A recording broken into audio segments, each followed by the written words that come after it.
muchas gracias en serio por estar con nosotros. Contrario, un honor. Tenemos 250 de millones de pacientes afectadas con la misma patología que tú tuviste y el tener una voz en esas pacientes creo que es algo interesante. Entonces el día de hoy, muchas gracias en serio por estar con nosotros porque vas a lograr hacer esa voz para esas pacientes y poder ejemplificar qué es la endometriosis. Entonces primero vamos a empezar por la primera pregunta, que es la más interesante. ¿Tú qué notaste en ti anormal que te llevó a pensar que tenías endometriosis? Lo más importante es que lo veía normal, empezando por ahí. Claro. Siempre tuve cólicos toda mi vida, miomas, entonces mis periodos eran muy abundantes y yo le atribuía que, bueno, pues es que yo hice miomas, ¿no? O sea, yo hago miomas todo el tiempo, Claro. Y es normal, ¿no? Es normal porque yo desde toda la vida he tenido cólicos. Obviamente, conforme fue pasando el tiempo, ya empezaron otros temas de colitis nerviosa, hernia hiatal, la edad, no me he operado los miomas, entonces por eso todo se está empeorando. Claro.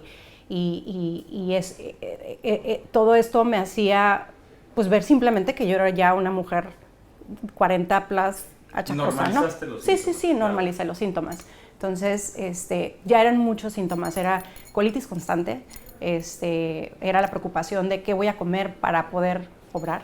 Claro. Salía de viaje y era estar con estreñimiento por días, o sea, llegué a estar alguna vez en mi vida y recuerdo en mis 20s llegar a estar 2 semanas de vacaciones sin poder ir a visitar el baño. Entonces, sí, entonces, pues yo pensaba que era, bueno, porque estoy lejos, ¿no? Mi cuerpo no está adaptado. Y realmente yo escuché que yo tenía endometriosis poquito antes de mi cirugía. Imagínate. Digo, y este es un punto clave que a lo mejor las pacientes merecen saber. Lo dijiste en algo muy importante, la normalización de los actos. La normalización de un acto no significa que por el hecho de tener muchas mujeres que tienen cólico menstrual, el entender que el cólico menstrual no es normal. Hay mujeres también que no tienen cólico, ni siquiera una sola molestia durante la menstruación. Muchas pacientes pasan con esta mal diagnóstico en cuanto a que tienen síntomas intestinales asociadas a endometriosis y que nunca dimos idea. Pensamos a veces el mal diagnóstico de lo que es la colitis nerviosa. Y hoy sabemos que, bueno, endometriosis por definición, pues bueno, es la presencia de este tejido similar al endometrio que crece por fuera del útero y puede crecer en otros órganos. Y hoy lo entiendes. Si la patología empieza a tocar el intestino, ¿qué puede pasar? Pues distensión abdominal, puede tener por ahí alguna otra molestia a nivel intestinal y hay algo que tenemos que tener ahí cuidado, ¿no? Y un punto clave que dijiste también que me gustaría que inclusive lo pongas hacia las pacientes.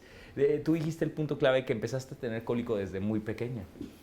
Y esto es importante porque hoy sabemos que la patología puede tener un origen embriológico. O sea, desde que naces, puedes nacer ya con células y estas células pueden crecer en otros órganos y van creciendo conforme la vida. Entonces, hoy creo que nos gustaría que les ayudas a ejemplificar a las pacientes de endometriosis. Si tuvieras una paciente joven, ¿qué le dirías si tiene un cólico fuerte o si se distiende? Siempre. Y esto es importante porque hoy sabemos que la patología puede tener un origen embriológico. O sea, desde que naces, puedes nacer ya con células y estas células pueden crecer en otros órganos y van creciendo conforme la vida. Los cólicos hoy en día entiendo que nos están mostrando que hay algo. No necesariamente es endometriosis, pero es algo. Claro. Y yo me recuerdo estar en la preparatoria y estar un día y medio acostada y que pasara mi hermano por la recámara y le dijera a mi mamá, Claudia sigue dormida, sí, tiene cólicos. Claro. La historia de mi vida. Claro, y es una historia típica. Y imagínate si lográbamos cambiar la idea en 250 millones de cabezas. Podríamos ayudar a tantas pacientes. El explicarle a una mamá, no, oye, que tú veas a tu hija tirada, que no vaya a la escuela, que no vaya al gimnasio, que no tenga una calidad de vida normal, que empiezan a perder todo ese tiempo, ¿no? Que a fin de cuentas creo que el punto clave está ahí. Ahora, otro punto que me encantó de lo que nos hablaste es que tuviste esta patología tan famosa que todas las mujeres han escuchado, que es el famoso mioma. Bueno, algo que tal vez la gente normal no sabe es que la patología de miomas, que es ancestral, tal vez es la palabra perfecta, tiene un 80% de coexistencia con endometriosis. Hoy sabemos en el 2023 que un mioma nunca viene solo. Entonces, en cuanto a miomas, ¿tú qué habías escuchado de mitos? De todos estas cosas que cuando, digo, ¿quién no ha escuchado un mioma, no? Desde que eras pequeña lo habías escuchado. Entonces, tú dinos ahorita qué piensas de esta patología que es el mioma y qué es la patología de endometriosis. Principalmente que yo lo desconocía, claro. Y yo en el 2009 tuve una miomectomía. Entonces, me hubiera encantado que me hubieran dicho, oye, tienes posibilidades de que puedas desarrollar endometriosis. Claro. O sea, yo no pude ser mamá. Probablemente se hubiera podido resolver en su tiempo, ¿no? Claro. Entonces, eso, o sea, yo pensaba que, bueno, pues como no tuve bebés, y recuerdo que mi papá una vez me dijo, mujer que no hace bebés hace miomas. Entonces yo dije, bueno, pues yo soy una mioma maker, ¿no? O sea, claro. me programé a lo mejor para ello, y obviamente años después estuve bien por una década, y después empecé otra vez a tener problemas. Y obviamente yo sabía que, bueno, me tengo que operar de nuevo de los miomas. Y fui con un ginecólogo que una amistad me recomendó. Y me dijo, no, pues, ¿sabes qué? Me hizo un ultrasonido y me dijo, ¿sabes qué? Tienes endometriosis. Entonces, mira, aquí se ve y pues tenemos que abrirte y tenemos que trabajar el tema de los miomas. Y también necesitamos pues limpiar el endometrio, la endometriosis que tengas, ¿no? Claro. Gracias a Dios, el papá de una gran amiga es ginecólogo, y cuando le comparto esto me dice, no, es que tú necesitas un estudio. Claro. No pueden abrirte y ver, porque puede estar en espacios que ni siquiera están a la vista, claro, ¿no? Y microscópicos. Entonces, gracias a ello llegué a ustedes y pude descubrir que era la endometriosis, que no únicamente tenía que ver con un útero, claro, y dónde lo tenía. Claro. ¿No? Creo que es el punto clave al que nos llevaste ahora. Dos puntos que me encantaron escuchar ahora es ese mito, ¿no? Famoso. Si no te embarazas, tienes problemas. Sí. Parece de broma, pero Latinoamérica creo que es un país, todo el continente a veces no es tan letrado y pensamos que inclusive el embarazo cura la patología. En el resto del mundo lo ven como broma, ¿no? El que piensen que Latinoamérica piensa que un embarazo puede causar una enfermedad. Y de igual manera, el hecho de no embarazarte que pudiera dar alguna enfermedad. Yo creo que un punto que debemos de quedar muy claro para alguien que vea esto es que no, el embarazo no cura la patología. Y lo segundo es, el embarazo no crea o sea, si no te embarazas no te va a dar una enfermedad. No. A fin de cuentas, creo que es un mito popular y simplemente vale la pena recalcarlo. Ahora, un punto clave que vale la pena que nos ayudes a entender, sobre todo a pacientes con endometriosis, el diagnóstico. El diagnóstico, que lo acabas de decir claro y te lo ayudó tu familiar, no te puedes operar sin saber dónde está la patología. Creo que es imposible que alguien vuelva a exigir te tengo que operar para ver qué tienes, ¿no? Entonces, háblales, por favor, de qué es el famoso mapeo de endometriosis y por qué es tan indispensable. Pues, porque necesitan saber exactamente dónde está, porque una vez que entran, hay que eliminar toda esa endometriosis que hay. En mi caso, yo lo tenía inclusive en los conductos de la uretra a la vejiga. Exactamente. Yo lo tenía en parte en recto, lo tenía en intestino. Entonces, si no hubiese habido el personal capacitado para endometriosis, que es algo que yo entendí, no por ser ginecólogo puedes operar una endometriosis. Excelente. Antes sí, hoy en día no. Y después me dio tristeza que supe de personas que se operaron de ese método, digamos, de abro y a ver qué encuentro, a ver qué pasa, claro. Y que después, no, es que traigo problemas con esto, y se me partía el corazón, y al mismo tiempo era un sentimiento encontrado, porque al mismo tiempo me sentía bendecida, claro, de que pude llegar con estos maravillosos médicos, y que mi vida dio un giro completamente. O sea, Achacosa quedó atrás, no existe la Claudia Achacosa. No, y al contrario, digo, me da hasta cierta gratitud, ¿no? El verte, que cambió mucho la calidad de vida, y creo que es algo importante. A fin de cuentas, puntos clave que acabas de decir, importantísimo, no debemos operar sin un diagnóstico. El diagnóstico inclusive ayuda a individualizar cada caso, porque cada endometriosis es diferente. ¿A qué voy? Hay pacientes que tienen la mala fortuna de tener endometriosis en el intestino, en la vejiga, en los ureteres, en otras partes específicas del cuerpo humano. Y si nosotros no tenemos un experto en cada área que pueda hacer una excisión, que es el punto clave, el quitarla, Antes se quemaba, se hacía una adherenciolisis, que es nada más despegarla, pues el quitar la enfermedad cambia por completo la calidad de vida de la paciente. Ahora vamos a ese punto en donde, ahora, ¿cómo te has sentido? Ahora, ¿qué pasa con cómo te ha visto tu calidad de vida, la energía, la fatiga mejoró? ¿Qué has notado? De entrada, yo antes hacía mucho ejercicio, me desconocía. Yo se lo atribuía a la pandemia, ¿no? O sea, decía, bueno, es que después de que me dio COVID no tengo la misma energía, ¿no? O sea, yo le atribuía a otras cosas. Claro. Tengo mucha energía, hago ejercicio todos los días. Antes me levantaba a las 8, 9 y me levantaba porque tenía que ponerme a trabajar, no porque quisiera hacerlo. Claro. Y ahora, al contrario, me levanto súper temprano, estoy activa, quiero hacer ejercicio, me da ya ese deseo de ir a hacer ejercicio. Mi hernia tal aún no ha sido operada, pero no tengo ningún problema, claro. No tengo inflamaciones.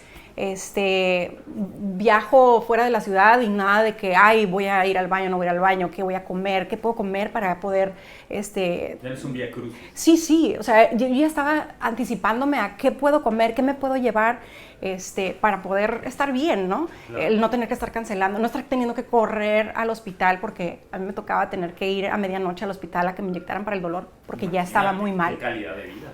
No había. Claro. Y justamente ahora que tengo una vida que me siento mejor que en mis 20s, claro. Me quedo, ¿cómo puede ser posible que viví así pensando que era normal? ¿Cómo puede ser posible que viví mínimo grave, claro. 2 años? Ya acostumbrada a tener en casa la inyección, el medicamento para que mi esposo agarrara y me inyectara, y si ya me ponía muy mal, pues ir al hospital, y era la costumbre. O sea, ¿cómo es posible? Y hoy en día, la verdad, me siento de 25 años en cuanto a fuerza, energía, me siento feliz el poder tener una vida normal y decir, bueno, ok, esto es normal, esto es vida, esto es vida. Normal, claro. Exacto. Entonces, la verdad es que para mí ha sido un giro 180 grados completamente. Estoy eternamente agradecida, siempre estaré agradecida. Yo bendigo y siempre estoy orando y deseándole lo mejor a mis médicos, porque la verdad es que fue lo máximo, o sea, lo mejor que me pudo haber pasado. Pues me encanta escuchar esto, porque a fin de cuentas, no te creas, ha sido difícil el llegar a un centro global, ha sido difícil tener un diagnóstico de alta calidad, ha sido muy difícil y ver toda la infraestructura que se necesita para poder dar una buena atención médica. Y creo que me enorgullece el poder ser parte de tu equipo médico y el poder ver cómo estás ahora. La verdad es que es algo que nos favorece inclusive como médicos, porque nos da ese ímpetu de seguir. Ahora, puntos finales. A fin de cuentas, ¿qué te gustaría decir a esa paciente hace 2 años, hace 3 años, a estos 250 millones de pacientes que te están viendo? Para ese punto clave, ¿qué les dirías? Oye, evita o vamos a hacer esto en cuanto a endometriosis. ¿Cuáles son tus tips o que quieres que se queden ya para finalizar? Que no por la urgencia de querer resolverlo agarres la primera opción del médico que te está diciendo lo tengo, que te des la tarea de investigar una semana. Claro. No necesitas más, te metes todo está en las redes. Métete, asesórate con médicos. Quien esté viendo este video, que vaya con ustedes. Claro. Así de simple. Pero a veces por la ansiedad de ya me dijeron que tengo esto y es el médico que muchas amigas han ido, vas con él. No, la endometriosis, yo algo que aprendí es, la endometriosis no es una enfermedad que cualquier ginecólogo puede atender. Hay ginecólogos que se están especializando, se me hace súper enriquecedor eso, pero sí hay que tener cuidado y sobre todo nada, si un médico está diciendo tienes endometriosis por un ultrasonido en el consultorio, no es ahí. Signo de alarma. No es ahí. Claro. Y no normalizar el sentirnos mal, ningún medicamento lo va a componer. Y algo que sí quiero acentuar mucho, leo tantas mujeres que dicen que tienen colitis y colitis y colitis. No es colitis. No siempre es colitis. No siempre es colitis. De verdad, a mí yo recuerdo que el doctor me decía, es que tienes que ser menos aprensiva. Y yo decía, bueno, pero es que no tengo nada en mi entorno que yo sienta que me tiene así. Sí, hasta pensabas que estabas ya mal, ¿no? Y siempre poner en duda otros síntomas que podemos pensar que es otra cosa. Claro. O inclusive un médico especialista en otra cosa nos puede decir qué es. A mí un gran médico me dijo que era colitis, pero es porque todavía esta información no ha mermado, Claro. no se ha ampliado. Claro. No hay ese conocimiento. Claro. Entonces, siempre investigar e irnos con los expertos. Claro, no, y la verdad te felicito, porque realmente por ese, y digo, y también tu familiar, qué buena fortuna que un familiar tuyo te ayudó para poder llegar a un verdadero experto y te ahorró lo que has visto, ¿no? Múltiples cirugías, malos diagnósticos, equipos no expertos, simplemente una cirugía de voy a ver qué tienes, y obviamente imagínate que alguien la tuvieran que operar para ver qué tiene. Medicamentos para gastritis, Claro, todo lo que gastaste. para mi colitis. O sea, mensualmente yo ya era el paquete de medicinas. O sea, Claro, ahora no tomo nada. No, y al contrario, creo que para esas palabras finales lo hiciste perfecto. Pues muchas gracias. Muchas gracias a ustedes.